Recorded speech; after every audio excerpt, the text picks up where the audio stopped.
लाडकी बहीण योजनेला विरोध नाहीये। यांनी योजना बंद व्हावी म्हणून कोर्टात गेले। एकनाथ शिंदे साहेबांनी लाडकी सून योजना चालू करायचं ठरवलेलं आहे की लाडकी बहीण योजनेअंतर्गत 5136 कोटी 30 लाख रुपयाचा आर्थिक घोटाळा झालाय। स्वतः माननीय मुख्यमंत्री जे म्हटले की आम्ही 1 नंबर 2 नंबर आमच्या अदली बदली करत असतो। अध्यक्ष महोदय, सन्माननीय सभागृहाला मी सांगू इच्छितो की लाडक्या बहीण योजनेला कुठचाही विरोध नाहीये, परंतु लाडकी बहीण योजनाची अंमलबजावणी केली गेली त्यात मी लक्षवेधीमध्ये माननीय मंत्री महोदयांना हा प्रश्न विचारला होता की सदर योजनेत शासनाने केलेल्या पडताळणीत महिलांच्या नावाने 14,998 पुरुषांनी दरमहा 1500 प्रमाणे 10 महिने लाभ घेतला, त्यांच्यावरती काय कारवाई झाली? महिलांच्या योजनेसाठी पुरुषांनी कसा काय डल्ला मारला? सदर योजनेमध्ये 14,998 पुरुषांची नावे कोणी घुसवली आणि त्याची पडताळणी न करता शासनाने चौकशी का केली नाही? दुसरं म्हणजे 8,000 बोगस लाभार्थी जे आहेत ते कोण आहेत? आणि तिसरं असं आहे की एकूण बोगस लाभार्थीची संख्या 26 लाख इतकी असून त्यापोटी 5,136 कोटी 30 लाख रुपये जे पुरुषांना गेलेत ते सरकार त्यांच्याकडनं परत घेणार आहे काय? आणि मंत्री महोदय, माझ्याकडे जे आकडे असतील ते मी आपल्याला सांगतो, मला करेक्ट करा की या सगळ्या याच्यामध्ये पुण्यामध्ये जवळजवळ 2,04,000 बोगस लाभार्थी सापडले। ठाण्यामध्ये 1,35,300 बोगस लाभार्थी सापडलेत। अहिल्यानगरमध्ये 1,25,756 बोगस लाभार्थी सापडलेत। नाशिकमध्ये 1,86,800 बोगस लाभार्थी सापडलेत। संभाजीनगरमध्ये 1,04,700 बोगस लाभार्थी सापडले। तिकडे कोल्हापूरमध्ये 1,14,000 बोगस लाभार्थी सापडले। मुंबई उपनगरामध्ये 1,13,000 बोगस लाभार्थी सापडले आहेत। नागपूरमध्ये 95,500 बोगस लाभार्थी सापडलेत। रायगडमध्ये मंत्री महोदय 63,000 बोगस लाभार्थी आहेत आणि बीडमध्ये 71,000 आहेत आणि लातूरमध्ये 59,000 आहेत। माझी मागणी एवढीच आहे की लाडकी बहीण योजनेअंतर्गत 5,136 कोटी 30 लाख रुपयाचा आर्थिक घोटाळा झालाय, तो घोटाळा ज्यांनी केलाय त्याच्यावरती कारवाई काय करणार आहेत? आणि बोगस या ठिकाणी नोंदणी केली त्यावेळी शासनाचे अधिकारी त्याच्यामध्ये जे होते त्यांनी याला जी मंजुरी दिली त्यांच्यावरती शासन काय कारवाई करणार आहे? आणि आर्थिक घोटाळ्याची शासन चौकशी करून ऑडिट करून या संबंधीची श्वेतपत्रिका काढून महाराष्ट्राच्या जनतेला याची माहिती देणार आहे का? एवढे माझे प्रश्न आहेत। अध्यक्ष महोदय, मला आपल्या अनुमतीने सभागृहाला आणि सन्मान्य सदस्य महोदयांना या ठिकाणी माहिती द्यायची की एकंदर जे काही लाडकी बहीण योजनेचे रजिस्ट्रेशन फॉर्म्स जे आलेले होते ते साधारणपणे 2,63,83,589 इतके फॉर्म्स होते आणि यापैकी साधारणपणे 2,43,82,82,936 इतके फॉर्म्स हे विभागाने ग्राह्य धरले। ज्या आकडेवारीचा 26 लाखाचा आपण उल्लेख केला ती क्रॉस व्हेरिफिकेशनसाठी माहिती व तंत्रज्ञान विभागाकडून ज्या आकड्यांचा आपण उल्लेख केला ती आमच्याकडे विभागाकडे प्राप्त झालेली होती। साधारणपणे महिला व बालविकास विभाग म्हणून आणि सर्वच सन्मान्य समोर बसलेले वरिष्ठ सदस्य आहेत, अनेक वर्ष त्यांनी सुद्धा मंत्रिमंडळामध्ये वेगवेगळ्या खात्यांमध्ये काम केलेलं आहे। एखादा विभाग ज्या वेळेला एखादी योजना आणतो त्यावेळेला दुसऱ्या विभागाच्या डेटाचा त्यांच्याकडे ॲक्सेस नसतो, तो आपल्याला त्या विभागाकडून मागवायला लागतो। उदाहरणार्थ मुख्यमंत्री लाडकी बहीण योजना ही महिला व बालविकास विभागाकडून राबवली जाते। नमो शेतकरी योजनेचे जे लाभार्थी आहेत यांचा लाभाचा डेटा जो आहे तो कृषी विभागाकडे असतो, तो आम्हाला साधारणपणे जानेवारी महिन्यामध्ये प्राप्त झाला आणि त्याच्यात आम्हाला लक्षात आलं की नमो शेतकरी आणि लाडकी बहीण योजनेचे काही कॉमन लाभार्थी आहेत, मग त्याच्यामध्ये त्यांना 1,000 नमो शेतकरीचा लाभ मिळतो आणि वर्षे 500 जे आहेत ते लाडकी बहीण योजनेतनं मिळतात। तसंच माहिती व तंत्रज्ञान विभाग असेल, शालेय शिक्षण विभाग असेल, अन्न व नागरी पुरवठा विभाग असेल, अशा वेगवेगळ्या विभागांकडे या संदर्भातली माहिती महिला व बालविकास विभागानेच मागितलेली होती। त्यानुसार माहिती व तंत्रज्ञान विभागाने साधारणपणे 26 लाखाचा डेटा दिला जो आपण या ठिकाणी आता सभागृहासमोर मांडला। या डेटाचं आम्ही पूर्णपणाने क्रॉस व्हेरिफिकेशन केलं। क्रॉस व्हेरिफिकेशन करत असताना साधारणपणे त्या 26 लाखापैकी 4 लाखापर्यंतच डेटा असा होता की ज्याला रिवाइज स्क्रुटिनीची गरज होती। बाकी सगळे जे होते हे पात्र लाभार्थी होते, त्यामुळे त्यांना त्या पद्धतीने लाभ सुरू आहे। आता आपण जे काही शासकीय ह्यांच्या संदर्भामध्ये आपण विचारलं 8,000 जे आपण बोगस विचारले, तर ते 8,000 बोगस नसून ते 8,000 शासकीय कर्मचारी म्हणजे प्राथमिक आरोग्य केंद्रांमध्ये किंवा वेगवेगळ्या शासकीय ज्या काही आपल्या नोकरी असतात त्याच्यामध्ये काम करणारे आणि नियमानुसार ते तशा पद्धतीनं लाभ घेऊ शकत नाहीत. म्हणून या संदर्भातलं आम्ही सगळ्या जिल्हाधिकाऱ्यांना एक पत्र लिहिलं आणि त्याच्या रिकव्हरीचं काम त्यांच्याकडून साधारणपणे गेल्या 5-6 महिन्यापासून सुरू आहे.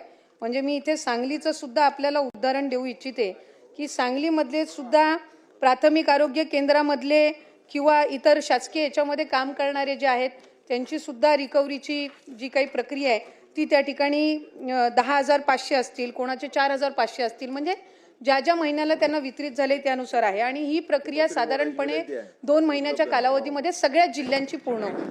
आता 12,000 जे आपण पुरुषांचं म्हटलं तो खरं तर आकडा साधारणपणे 12 ते 14,000 मध्ये येतो. ज्या वेळेला ही योजना सुरू केली त्यावेळेला निदर्शनास आलं की अनेक अशा महिला आहेत ज्यांचं स्वतःचं वैयक्तिक बँक खातं नाहीये. त्यांचा आधार कार्डला त्यांच्या घरातला जो पुरुष असेल, मग वडील असेल, भाऊ असेल किंवा पती असतील, यांच्या अकाउंटवर ते शासकीय योजनांच्या वेगवेगळ्या लाभ घेतात. म्हणजे लाडकी बहीणच नाही पण ह्या व्यतिरिक्त सुद्धा बहुतांशी योजनांचा लाभ हे त्यांच्या घरातले जे पुरुष आहेत त्यांच्या खात्यावरती घेतात. त्यांचं स्वतःचं स्वतंत्र खातं नसल्यामुळे त्यांच्या आधार कार्डला सुद्धा अनेक पुरुषांचे म्हणजे घरातल्याच पुरुषांचे अकाउंट हे त्यांनी लाभासाठी दिलेले होते. त्यामुळे त्या संदर्भातलं सुद्धा क्रॉस व्हेरिफिकेशन हे आम्ही साधारणपणे केलं आणि त्याच्यामध्ये कुठलीही पात्र महिला लाभापासून वंचित राहता कामा नये या दृष्टिकोनातून ही पावलं उचलत असताना ती 12-13 हजार एकदम आपण वगळून जर त्याच्यातल्या खरंच लाभार्थी आहेत पण त्यांची बँकचं खातं नाही म्हणून घरातल्या पुरुषाचं त्यांनी खातं दिलेलं आहे, यामुळे ते लाभापासून वंचित राहता कामा नये म्हणून त्या संदर्भातली आम्ही क्रॉस व्हेरिफिकेशनची जी प्रोसिजर आहे ही त्या ठिकाणी गेल्या 3-4 महिन्यापासून राबवली. त्याच्यात बऱ्यापैकी अशाही केसेस आम्हाला आढळल्या की त्या खरंच बेनिफिशरी आहेत पण त्यांची अकाउंट त्यावेळेला नसल्यामुळे त्यांच्या घरातल्या यांचे त्यांनी त्या पद्धतीनं दिलेले आहेत. त्यामुळे अशा पद्धतीनं प्रक्रिया करत असताना KYC जे आपण सुरू केलं याला साधारणपणे आम्हाला 8 ते 9 महिन्याचा कालावधी ती KYC प्रक्रिया ज्याच्यात 13 बाबी पूर्ण कराव्या लागतात मग ती प्रक्रिया आपल्याला सुरू करता येत असते. तर ती आम्ही सुरू केली आणि KYC झाल्यानंतर याच्यामध्ये आणखीन जो सुरळीतपणा आहे या सगळ्या सबंध लाभार्थ्यांच्या संख्येमध्ये तो आपल्याला पाहायला मिळतो. सन्माननीय सदस्य जयंत पाटील साहेब.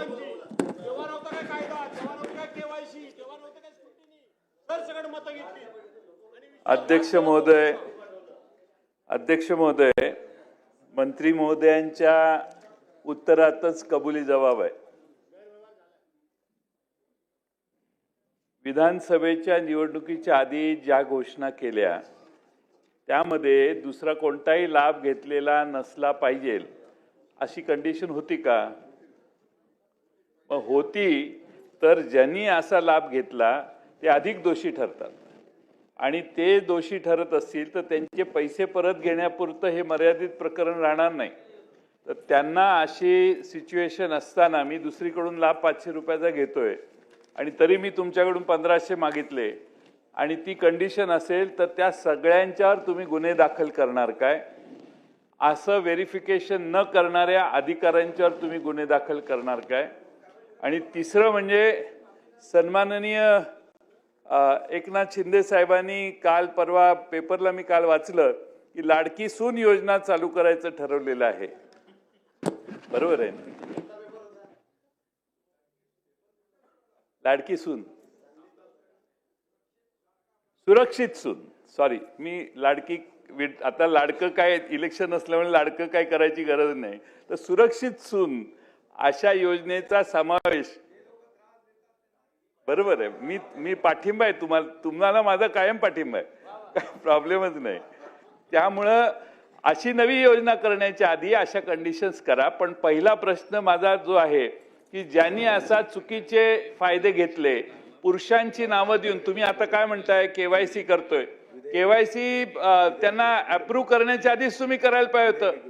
KYC आत्ता करायला लागला म्हणजे का, तर तुम्हाला योजना जड जायला लागली, तुम्हाला ही योजना कमी करायची आहे, तुम्हाला खर्च कमी करायचा आहे, त्यामुळे तुम्ही हुडकायला लागलाय की कुणी डुप्लिकेशन झाले, कुणी ज्यादा बेनिफिट घेतले आहेत, कसे करायला लागले. तुम्हाला हे ज्या कंडिशन्स आहेत त्या नंतर आठवलेल्या आहेत, हे मुक्तपणाने आता मान्य करा.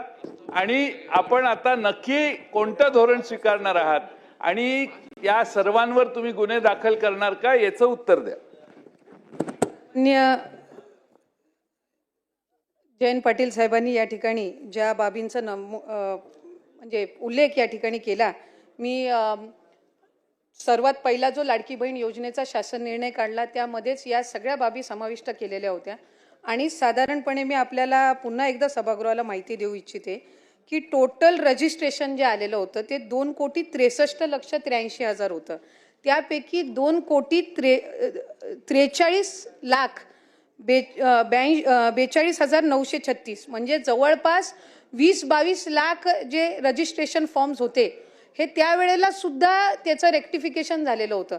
नाहीतर पहिल्याच ह्याला 2,63,00,000च लाभार्थी असते, ते 2,43,00,000 होते, म्हणजे 2.43 होते. म्हणजे व्हेरिफिकेशनची प्रोसिजर ही सुरू असताना साधारणपणे ऑक्टोबर, नोव्हेंबर, डिसेंबरच्या कालावधीमध्ये, आचारसंहितेच्या कालावधीमध्ये पूर्ण स्क्रुटिनीची जी प्रोसिजर आहे ही त्या ठिकाणी स्थगित होती.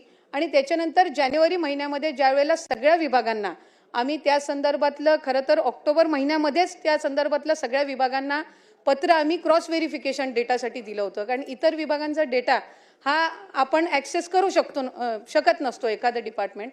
तर त्या ह्याच्यामध्ये जानेवारीमध्ये जशी त्यांच्याकडनं हा सगळा डेटा प्राप्त होत गेला त्या पद्धतीने याच्यामध्ये सुधारणा ही केली गेली. आणि दुसरी महत्त्वाची गोष्ट म्हणजे जी ई-KYCची प्रक्रिया आहे, साधारणपणे ई-KYCची प्रक्रिया डायरेक्ट DBT योजना ज्या वेगवेगळ्या खात्याकडून राबवल्या जातात ह्या सगळ्यामध्येच ई-KYCचं धोरण हे घेतलं जात असतं. पण ते घेत असताना काही 13-14 बाबींची त्याच्यामध्ये पूर्तता कॉम्प्लायन्स करावे लागत असतात.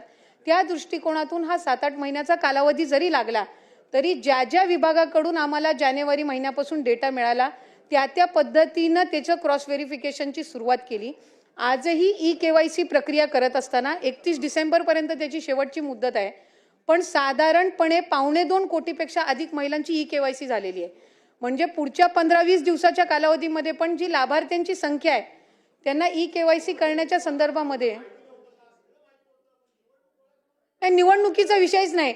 खरं तर सन्मान्य सदस्यांनी सुरुवातीलाच उल्लेख केला की लाडकी बहीण योजनेला विरोध नाहीये. हा लाभ जो आहे हा माता भगिनींनाच मिळालेला आहे. काही ठिकाणी पहिल्यांदा लाडकी बहीण सारखी योजना ही महायुतीच्या सरकारने आणली, ती चांगल्या पद्धतीनं त्याचा लाभ हा पोचावा या दृष्टिकोनातून आम्ही काम करत आहोत.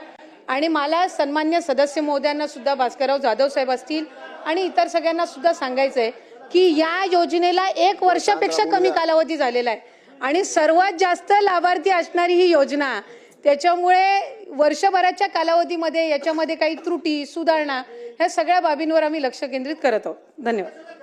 सन्मान्य सदस्य जयंत पाटील साहेब बोला. 2 मिनिटांमध्ये कन्क्लूड करा साहेब. सन्माननीय मंत्री महोदयांनी सांगितलं की KYC करायला बराच 13-14 कंडिशन्स असतात. या कोणत्याही कंडिशन्स या योजना ज्यावेळी जाहीर झाली त्यावेळी लावण्यात आल्या नाहीत. आता तुम्ही लावायला लागल्या. तुमच्या वेबसाईटवर जर बघितलं तर मागच्या महिन्यामध्ये 1,06,00,000 महिला एवढाच आकडा दिसत होता. आपलं म्हणणं असं असेल की आता 1,70,00,000 झालेले आहेत किंवा 75,00,000 झाले आहेत.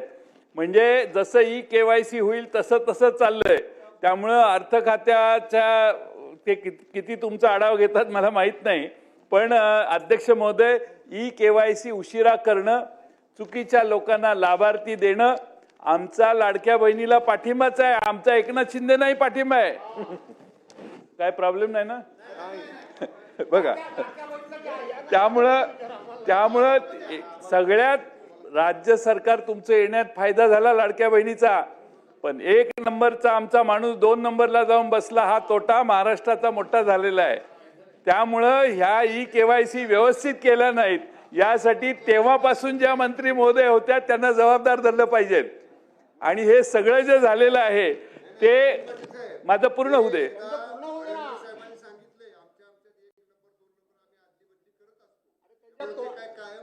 अध्यक्ष महोदय, एकनाथ शिंदे साहेब असल्याच लोकांनी तुमचं नुकसान केलेलं आहे. एकनाथ शिंदे साहेब असल्याच लोकांनी तुमचं नुकसान केलं. तुम्हाला ते सारखं समजावून सांगतायत, काय हरकत नाही. 1 नंबर हा 1 नंबरच असतो. 1 नंबर हा 1 नंबरच असतो. 2 नंबरला ठीक आहे आमचं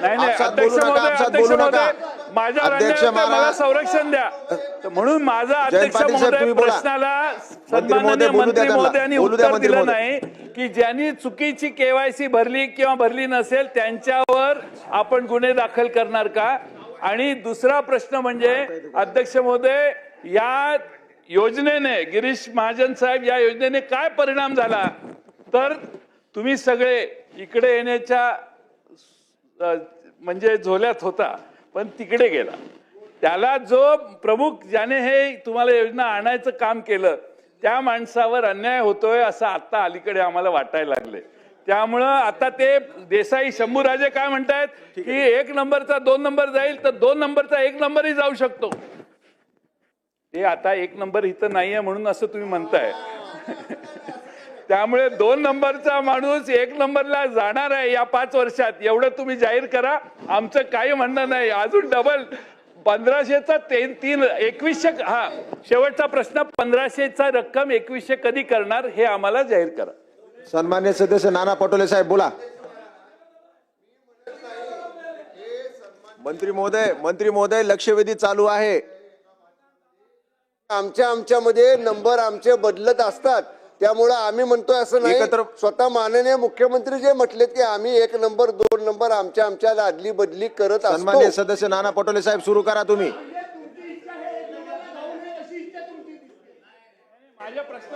प्रश्नाचं उत्तर मंत्री महोदय मॅडम एकत्र देतील. अध्यक्ष महाराज नाही दुसरा प्रश्न असा आहे की आपण दादा 2 शेवटचा प्रश्न आहे एक मे केसेस करणार का आणि 1500 रुपयाची आपण घोषणा शिंदे साहेबांनीच केलेली आहे 2100 रुपये करणार तर ते 2100 रुपये या आर्थिक वर्षात आपण करणार का पुढच्या आर्थिक वर्षात करणार की बहीण योजनेचे ऍप्लिकेशन सर ज्याचा उल्लेख आपण आकडेवारीचा केला ॲपवर साधारणपणे 1,34,85,000 इतके ॲप्लिकेशन्स आहेत आणि पोर्टलवर ज्याचा आकडेवारीचा आपण उल्लेख केला ते 1,06,00,000 असं दोन्ही बायफर्केशननी हे 2,43,00,000 आहेत आणि ते आकडे आत्ताही आपल्याला ॲप आणि पोर्टलवर दोन्हीवरही आपल्याला हे पाहायला मिळतात मी ह्याची कारण आपण रजिस्ट्रेशन करताना ज्यांना ॲप सोयीस्कर पडतो त्यांना ॲप ज्यांना पोर्टल सोयीस्कर पडतो त्यांना पोर्टल अशा पद्धतीने आपण दिलेला आहे मी साहेब या संदर्भातली आपल्याला सविस्तर माहिती ही त्या ठिकाणी ठेवते आणि त्याच्यामुळे लाभार्थ्यांची संख्या ही व्यवस्थित रजिस्टर्ड पद्धतीने आहे दुसरी महत्वाची गोष्ट म्हणजे जी काही रिकव्हरीची प्रक्रिया आहे ज्या सरकारी कर्मचाऱ्यांनी त्या ठिकाणी लाभ घेतलेला आहे ती 2 महिन्याच्या आत पूर्ण केली जाईल 12,000 का 12,500 जे पुरुष लाभार्थी सुद्धा जे दाखवण्यात आलेले आहेत स्क्रुटिनीमध्ये त्या संदर्भामध्ये सुद्धा क्रॉस व्हेरिफिकेशन करून त्याच्यातले किती जेन्युइन बेनिफिशरीज आहेत किती फेक बेनिफिशरीज आहेत या संदर्भातली हे करून त्या संदर्भातली चौकशी करून त्यांच्यावर कडक कारवाई केली जाईल. महाराज लाडकी बहीणची चर्चा काल कुठलंही कारण नसताना मुख्यमंत्र्यांनी या सभागृहात उपस्थित केली आज योगायोगाने लक्षवेधी लागली. अध्यक्ष महाराज माझा स्पेसिफिक प्रश्न अध्यक्ष महाराज आणि ज्यांनी सुरू केलेली होती ते सभागृहात आहेतच एकनाथ शिंदे साहेब. माझा प्रश्न एवढाच आहे की आपण जेव्हा योजना जाहीर केली त्यावेळेस आपण सांगितलं एवढे काही अर्ज भरले जातील त्या सगळ्या अर्जाला आम्ही 1500 रुपये लाडक्या बहिणीला आम्ही निधी उपलब्ध करून देऊ असं आपण केलं. आम्हाला आनंद झाला काही आम्हाला अडचण नाही. मग तुम्ही 2100 जाहीर केलं त्याचाही आनंद झाला. पण माझा एक स्पेसिफिक प्रश्न असा आहे की निवडणुकीच्या ऐन तोंडावर तुम्ही ही ज्या पद्धतीची घोषणा केली कुठलाही नियम न पाहता या पद्धतीनं जे काही आता याच्यामध्ये अफरातफर झाली असं तुम्हीच मान्य करताय. मग अफरातफर झाली योजना तुम्ही सुरू केली तर गुन्हे दाखल करायची जी भूमिका आहे त्या लोकांवर करायची का तुमच्यावर करायची हा एक प्रश्न आहे.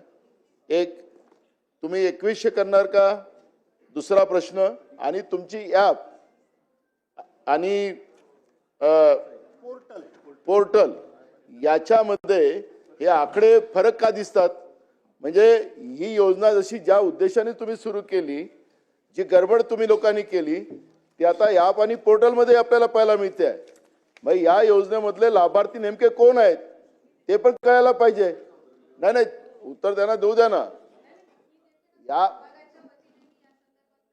सुरुवात म्हणजे चुकीची माहिती रेकॉर्डवर जाऊ नये म्हणून मी एक क्लेरिफाय करते. लाडकी बहीण योजनेचे फॉर्म घेत असताना आपण ऑफलाईन, आपण ॲप, आपण पोर्टल असे वेगवेगळे माध्यमं लाभार्थ्यांसाठी उपलब्ध करून दिले होते आणि म्हणून त्याच्यामध्ये ॲप आणि पोर्टल हे दोन्हीही प्लॅटफॉर्म्स आहेत. आणि हे दोन्ही प्लॅटफॉर्म्स असताना जे ऑफलाईन फॉर्म पण जे अंगणवाडी सेविका असतील, आशा सेविका आहेत, तिथले ग्रामसेवक आहेत, वेगवेगळी जे सरकारी यंत्रणा आहे, यांना सुद्धा आपण तिथं लाभार्थ्यांना सोयीस्कर पडावं रजिस्ट्रेशनसाठी त्या दृष्टिकोनातून आपण हे केलेलं आहे. आणि KYC साधारणपणे 1,74,00,000 महिलांपेक्षा जास्ती महिलांची झालेली आहे. हे मी ऑन रेकॉर्ड आपल्याला इथे सांगत आहे. 31 डिसेंबरपर्यंत त्याची मुदत आहे आणि त्याच्यामुळे कुठेही या संदर्भामध्ये रजिस्ट्रेशन करत असताना वेगवेगळे प्लॅटफॉर्म्स आपण त्यांच्यासाठी रजिस्ट्रेशनसाठी उपलब्ध करून देत असताना कुठल्याही लाभार्थ्यांच्या आकडेवारीची कुठल्याही गोष्टीची इथं गडबड किंवा कुठल्याही पद्धतीचे याच्यामध्ये दुर्लक्ष झालेलं नाही. ठीक आहे. सन्मान्य सदस्य हारून खान.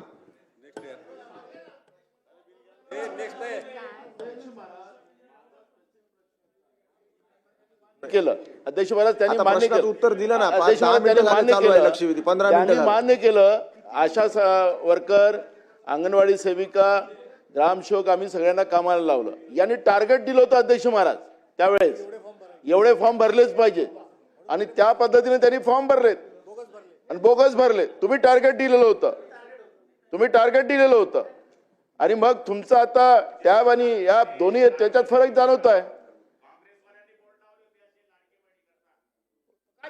आम्ही काय तुम्हाला मदत केली ना, पण तुम्ही सरकारच्या योजना आम्ही त्याचं समर्थन केलेलं आहे, पण याच्यात जे गडबड झालेली आहे त्याला गुन्हेगार कोण? आखरी हे जनतेचे पैसे आहेत. तुम्ही मालक नाही आहात. जनतेच्या पैशाचा हिशोब द्यावा लागेल तुम्हाला. अजून सांगायचंय की या रजिस्ट्रेशनमध्ये कुठल्याही पद्धतीची गडबड किंवा कुठल्याही पद्धतीचे दोन आपण त्यांना माध्यम उपलब्ध करून दिले होते. प्रत्येक योजनेमध्ये असतात ॲप आणि पोर्टल. ऑनलाईन पद्धतीनं रजिस्ट्रेशन करत असताना 2 माध्यमं ही सगळ्या स्कीममध्ये दिले जातात. आपण इतरही स्कीममध्ये तपासलेत तरी त्या पद्धतीनं आहे आणि लाभार्थ्यांची संख्या ही सुरुवातीपासून 2-2.5-3 कोटीच्या संख्येमध्येच आहे. त्याच्यामुळे या संदर्भातला आता नव्याने काही आपण त्याबद्दल कॉन्ट्रोवर्सी तयार करून किंवा लाडक्या बहिणींच्या योजनेला आणखीन बदनाम करण्याच्या दृष्टिकोनातून काही वेगळे विषय इथे काढू नये आणि रेकॉर्डवर काही चुकीचं येऊ नये अशीच माझी सभागृहाला विनंती आहे.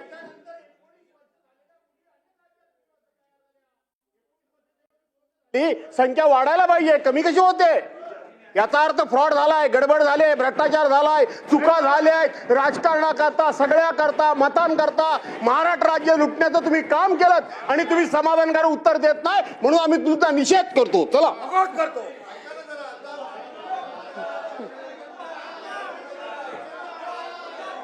चला.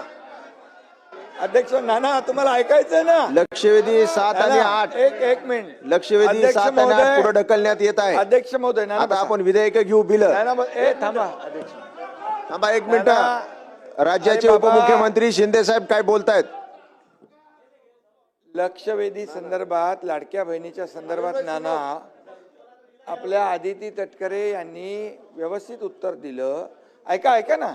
अरे तुम्ही ही योजना जेव्हा सुरू केली तेव्हा ती, आता तुम्ही म्हणताय लाडक्या बहिणीवर अन्याय होतोय, तुम्ही योजना बंद करण्यासाठी कोण गेलं वडपल्लीवर कोर्टामध्ये? कोण गेलं? बघा, वडपल्लीवर कोणाचा समर्थक होता? अनिल वडपल्लीवर. अध्यक्ष महोदय, यांनी योजना बंद व्हावी म्हणून कोर्टात गेले आणि ते नानाचा माणूस होता वडपल्लीवर. आणि या ठिकाणी बसा ऐका, सत्य ऐका जरा. आणि म्हणून आम्ही जी योजना सुरू केली त्या योजनेमध्ये बिलकुल कुठल्याही परिस्थिती आम्ही चांगल्या भावनेने भूमिकेत ही योजना सुरू केली. त्यावेळेस तुम्हाला वाटलं हे फक्त निवडणुकीपुरती घोषणा आहे. तुम्ही चुनावी जुमला म्हणाले नाना, तुम्ही म्हणाले ही फसवी घोषणा आहे. तुम्ही एवढ्यावर थांबले नाही. तुम्ही हायकोर्टात पाठवलं, हायकोर्टाने पण एक चपराक दिली, त्याला पाठवून दिलं परत, आणि तरी सुद्धा आम्ही या ठिकाणी त्या लाडक्या बहीण योजनेचे पैसे नाना जमा केले त्याच्यामध्ये. तुम्हाला वाटलं आता आचारसंहितेत पण पैसे बंद होतील, तर आचारसंहितेचे पण ॲडव्हान्स पैसे आम्ही टाकले.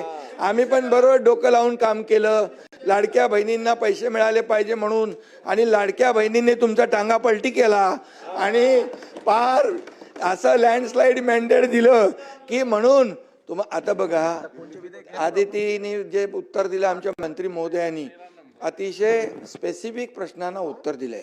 आणि तुम्हाला सांगतो, कुठल्याही परिस्थितीमध्ये लाडकी बहीण योजना तुम्हाला वाटतं कमी होईल, बंद होईल, मी सांगतो तुम्हाला, लाडकी बहीण योजना कधीही बंद होणार नाही.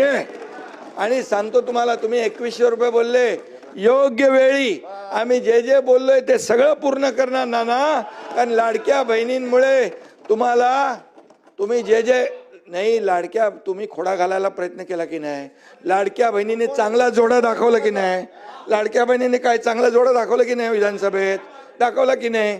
आणि म्हणून आता नाना एकच आहे, तुम्ही लाडक्या बहिणींच्या विरोधात कधी बोलू नका, बिलकुल. नाहीतर आता येणाऱ्या पुढच्या निवडणुकांमध्ये लाडक्या बहिणी परत या ठिकाणी नाना तुम्ही तुमच्यावर का घेताय, बोला ना. ऐका, अरे लाडक्या बहिणींना आतापर्यंतच्या